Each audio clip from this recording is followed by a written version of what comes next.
cómo se comunicaban las computadoras entre sí y vimos cómo el principal programa que tienen las computadoras, que es el sistema operativo, manejaba todo el hardware y manejaba las comunicaciones. Ahora bien, una computadora, según dijo en su momento IBM, es tan útil como la cantidad de cosas que se puede hacer con ella. Y ese fue el paradigma que en los años 80 utilizó IBM cuando sacó al mercado su famosa IBM PC o computadora personal, ¿no?, que se convirtió en, digamos, el punto de partida del gran desarrollo informático que hemos tenido desde 1980 hasta la fecha.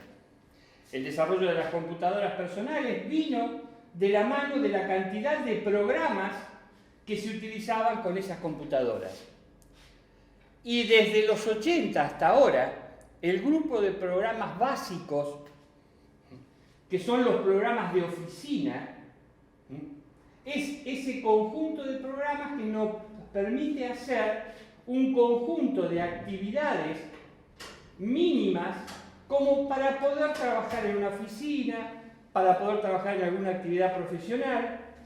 Y esas aplicaciones son básicamente tres. El procesador de texto, o sea, poder escribir documentos.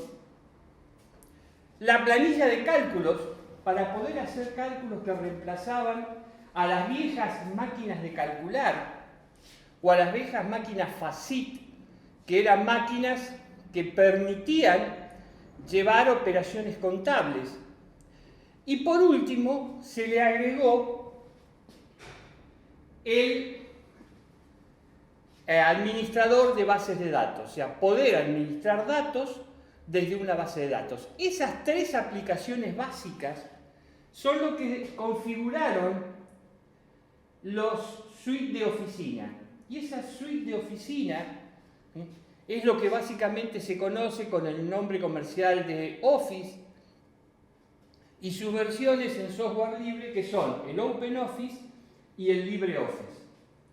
En particular, la mejor versión hoy en día, que estamos hablando en marzo del 2018, es quizás el LibreOffice 6.2, que tiene la mayor grado de compatibilidad, permite importar archivos desde otros procesadores de texto, exportar archivos, tiene transformación directa en PDF, se integra con un editor de fórmulas matemáticas, que es el MAT, y con un editor de imágenes, que es el Draw, en el cual uno puede hacer presentaciones, puede hacer diapositivas y mezclarlas dentro de un solo documento. Esa capacidad de integración que tienen las suites de oficina es lo que hacen utilizable a las computadoras. Entonces vamos ahora a empezar a analizar esas tres aplicaciones básicas: procesador de texto, planilla de cálculos y base de datos. Antes de empezar a analizar el procesador de texto, que en particular vamos a ver el write, que corresponde a la misma versión de OpenOffice o LibreOffice, vamos a explicar un poquitito lo que son los fundamentos de los procesadores y los editores de texto. ¿Qué es un texto? Un texto es en sí un conjunto de caracteres. Cuando yo escribo una carta, cuando redacto un documento, cuando hago un informe, lo que estoy haciendo es escribir un conjunto de palabras ordenadas en un determinado formato. Ahora, la base de todos esos documentos, ya sea la carta, ya sea el informe, es un conjunto de caracteres que, ordenados con algún formato, conforman ese documento. Yo podría ejemplificar diciendo que una carta es un conjunto de letras. Por ejemplo, yo empiezo con la denominación de la ciudad, la fecha y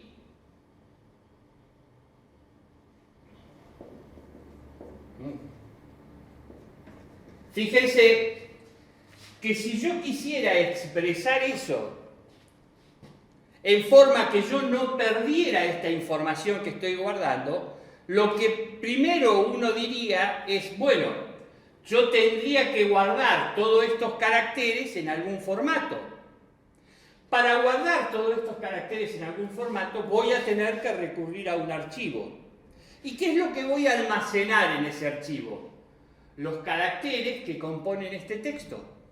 Entonces, mi archivo, si yo lo represento como una barra que va conteniendo distintos datos, tendría algo que sería una identificación, tendría algo que sea un formato, o sea, en qué forma están distribuidos estos caracteres, y después empezaría diciendo, fíjense, yo empecé diciendo Bahía Blanca, 3 del 5 del 18. Entonces, ¿qué es lo que tendría ese archivo? B, A, H, I, A, espacio. Y voy repitiendo.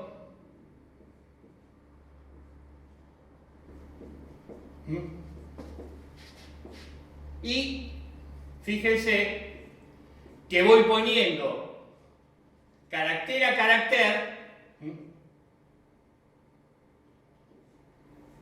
lo que me aparece en el texto. Fíjense que cuando yo termino y salto al renglón siguiente, también voy a tener que poner una marca. Vamos a indicarlo de esta manera, que es ir al renglón siguiente. Y así sucesivamente voy a ir armando este archivo, que ¿qué información contiene? Solamente el texto. Cómo va apareciendo el texto y cómo voy ordenando esas palabras para darle significado y sentido a lo que yo voy escribiendo. Entonces, toda esta parte, fíjense que va representando lo que yo escribo, es básicamente lo que es el texto. Y acá hay distintos formatos. Cómo está arreglado, qué tamaño tiene la página, cuáles son los márgenes, entre qué margen y qué margen escribo. Tengo los distintos tipos de margen, tengo todo esto, y esto hace más que nada los formatos. Ahora, estos formatos se podrían cambiar si yo, por ejemplo, esta letra la pusiera en negrita, ¿no? Pusiera una B resaltada. Entonces tendría que cambiar esta B. Pero yo no tengo un carácter especial para decir esto es resaltado, o en lugar de ponerlo derecho lo pongo torcido, o le agrego a la letra B un subrayado. Entonces, a este texto se le agregan los caracteres. Y yo podría, por ejemplo, antes de la letra B, indicar el formato que tiene. Y digo, este es el formato correspondiente a la letra B. Y como después sigue, le voy a poner cuál es el formato en el cual sigue el texto. Fíjense que cambié la representación del carácter correspondiente a la letra B y le agregué información de qué formato tiene que tener. Esto básicamente, que es el texto, era como trabajaban los antiguos procesadores de texto, que en realidad se le llamaban editores de texto, porque lo único que se dedicaban era a editar los caracteres. Yo podía corregir un error ortográfico, yo podría reemplazar uno con otro y la letra se almacenaba, lo podía imprimir, pero era esto, lo que era el texto. Ahora fíjense que cuando empezó a darse a este texto, o sea, los programas que se dedicaban a editar texto empezaron a decir, bueno, ahora podemos hacer más cosas. Ahora yo quiero cambiar el formato de cada una de las letras. Entonces, esto es lo que llamamos un texto puro. Y esto es un texto procesado. Entonces, para el texto puro, usamos lo que se llama un editor de texto. Y cuando procesamos este texto, tenemos un procesador de texto. El famoso Notepad que tienen la mayoría de las computadoras, que son editores puros de texto, le permite a ustedes escribir un texto en forma muy sencilla, con este formato. Ustedes tienen la identificación del archivo, le ponen un formato general y después los caracteres de cómo viene, y lo imprimen. Y no agrega nada a esto. Y ustedes pueden hacer pequeñas operaciones con ese editor de texto. O sea, se usa generalmente como notas, los tienen todos, hasta los teléfonos celulares contienen un pequeño editor de texto para tener notas que ustedes puedan escribir y guardar. Ahora, cuando yo quiero un texto enriquecido con formato, pueda ponerle imágenes, pueda ponerle video, pueda insertarle otros elementos ahí adentro, ya tengo que procesarlo al texto. Entonces, en lugar de tener un editor, tengo un procesador. Y hoy en día, cuando hablamos de procesadores de texto, estamos hablando que a las funciones de edición de un texto puro se le agrega el procesamiento de ese texto. Entonces, hoy hablamos de que tenemos verdaderos procesadores de texto. Y vamos a identificar dentro de los procesadores de texto esas dos funciones. Las funciones que corresponden a la edición de texto y las funciones que se agrega para procesar ese texto, agregarle más cosas y formar con él una herramienta mucho más poderosa que la mera edición de un texto. Vamos entonces a ver cómo trabaja el programa Write, que forma parte de los procesadores de texto. Volvemos a decir, tomamos Write porque Write es un programa de software libre, podemos descargarlo, es un programa que viene con todas las garantías de no tener virus ni ningún problema, se descarga desde repositorios oficiales, con lo cual no es una versión que ha intervenido por manos espurias. O sea, cuando ustedes descargan en su computadora un programa que no es original, sobre todo los programas que tienen derechos de autor, el derecho de autor se protege a través de proteger la copia. Algunos delincuentes informáticos toman ese programa, lo craquean, o sea, rompen las protecciones, por eso se llama crack, crack viene de romper, rompen la protección y le dan una versión que ustedes pueden correr sin las previsiones que había tomado el autor para que solamente lo utilicen aquellos que pagaron el uso del programa registrado. En el software libre se considera que todo el mundo es libre de utilizar esos programas y por eso es que se permite que todo el mundo lo use, que todo el mundo lo distribuya y que si alguien le aporta trabajo puede cobrar su trabajo pero no los derechos de autor de ese programa. Esas son las bases de lo que llamamos software libre. Ahora bien, la utilización de ese programa craqueado puede llevarnos a poner nuestro equipo en riesgo. ¿Por qué? Porque la persona que se dedica a craquear programas lo hace con algún tipo de fin. Podría haber una persona que tenga un fin altruista en el hecho de craquear un programa, es decir, como hay mucha gente que no lo puede pagar y para usarlo tiene que pagarlo, yo rompo la protección y la gente que no puede pagarlo también puede utilizar ese programa. Eso no lo exime de delitos. O sea, Robin Hood era una persona noble en el hecho de que robaba para repartir a la gente que menos tenía, pero no cambia el hecho de que robaba.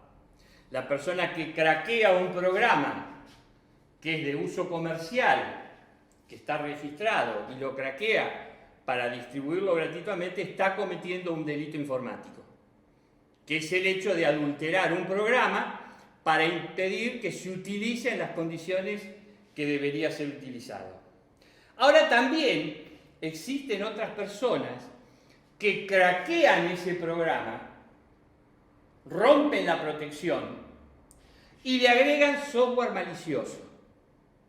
Por ejemplo, un troyano, un antivirus, un pequeño programa a través del cual pueden espiar en sus computadoras.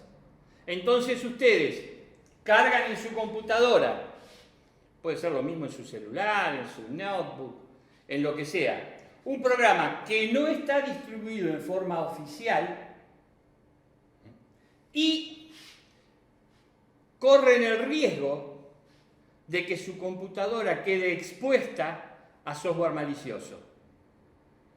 Lo van a ver muy simple en un hecho, es que la mayoría de los programas, esos que se ofrecen craqueados, le van a decir desconecte su antivirus para instalar este programa. Y si mi programa no tiene ningún virus, ¿por qué tengo que desactivar el antivirus? Porque precisamente en el momento que ustedes instalan ese programa, conjuntamente con el programa están instalando un virus. Y los virus de hoy en día son virus inteligentes que pueden anular la acción del antivirus si el antivirus no está activo. O sea, si el antivirus está activo, detecta que hay un programa que quiere instalarse, que es un programa que tiene elementos maliciosos, y protege la computadora de ese programa impidiéndole que se instale. Si ustedes desactivan el antivirus para poder instalarse la última versión de un jueguito, la última versión de un programa que ustedes quieren utilizar para ingeniería, muy probable que ese programa tenga un troyano o tenga algún software malicioso, por eso se llama hoy en día malware a todo ese tipo de software, que le permita a una persona tomar control de su computadora, ver qué es lo que hacen, espiarlos por la cámara de su computadora, escuchar lo que ustedes dicen a través del micrófono de su computadora, ver qué es lo que hacen cuando acceden a su cuenta bancaria y, por ejemplo, robarle los datos de su tarjeta de crédito, de su cuenta bancaria, con lo cual ustedes quedan expuestos. Les pueden robar la identidad también, y ese es un riesgo mucho mayor. Entonces, quedamos en claro que dentro de lo posible vamos a utilizar programas de software libre porque al menos me dan la tranquilidad que instalando un programa de software libre desde los repositorios oficiales de software libre, yo estoy evitando instalar en mi computadora software malicioso. Y no me convierto en cómplice de un delito utilizando un programa que fue robado en los términos de uso de su legítimo propietario. Bien, volvamos entonces al programa Write. En general, todos los programas de la serie OpenOffice o LibreOffice tienen el mismo formato. Van a ustedes identificar lo que es la ventana principal, en la cual tienen, en el caso del procesador de texto, tienen el área del texto, en la cual van a ver cuál es una regla horizontal para saber el tamaño en el cual van poniendo el texto, una regla horizontal para ver cuál es el desplazamiento del texto, y eso les va a definir también con los bordes, los márgenes izquierdo y derecho, y superior e inferior, cuál es el área en la cual se va a trabajar. Todo esto preparación de la hoja va a estar definido en lo que es la barra de menús, en lo que es formato. Todo esto que hace a la forma que va a tener el texto va a estar en el tema del formato. Todo lo que es edición corresponden a los comandos de lo que habíamos hablado del editor de texto. Y después tienen opciones de visualización, de qué forma yo puedo ver el documento, opciones de inserción, o sea, qué cosas puedo ponerle a este documento. Cuando ustedes le ponen una imagen acá, ¿qué es lo que están haciendo? Están incorporando un archivo de imágenes, o sea, yo voy a hacer lugar acá, en este archivo, para poner una imagen, y voy a decir, en este lugar va esta imagen, y el archivo se me agranda. Por ahí ustedes tienen un archivo de texto que les pesa 10 kilobytes, le ponen una imagen que pesa 200 kilobytes, y el tamaño del archivo se va a 210 kilobytes. ¿Pero qué? Le metieron una foto acá que les cargó el archivo a un tamaño mucho más grande. Pueden manejar tablas, que ya las vamos a ver, herramientas como son en algunos casos traducciones, generalmente la parte de corrección ortográfica y sintáctica, el manejo de las ventanas, yo puedo ver en simultáneo dos textos, uno arriba otro abajo, uno a cada costado. Son maneras de trabajo que me van a ayudar.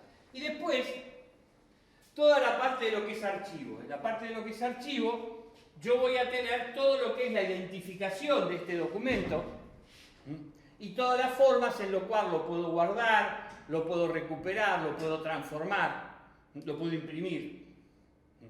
Estas son las opciones que yo voy a tener. Entonces, en el formato general, me va a aparecer una barra de título, una barra de menú, una barra de herramientas, que son los elementos que yo voy a usar más frecuentemente. Entonces, en lugar de tener que elegir, ir, seleccionar, insertar una foto, yo puedo poner el hecho de agregar una foto. Entonces, en lugar de ir buscar eso, directamente lo hago. En lugar de ir a archivo, abrir documento, tengo un icono que me dice abrir documento. Entonces me permite trabajar mucho más simple. Y después tengo una barra de estado, que es esta última, que fíjense, me está diciendo en qué página del documento estoy. Me está diciendo si el modo de trabajo del editor de texto es en forma de inserción o no. Me está diciendo qué tamaño tiene el área de texto que yo estoy trabajando respecto al modo normal de trabajo, ¿no? Y a su vez me provee una barra de acceso a una serie de herramientas. En este caso son herramientas gráficas, o sea, yo puedo dibujar aquí adentro a través de estas herramientas gráficas sin llamar a un editor o a un procesador de imágenes para hacer algún dibujo que yo quiera poner dentro de mi texto.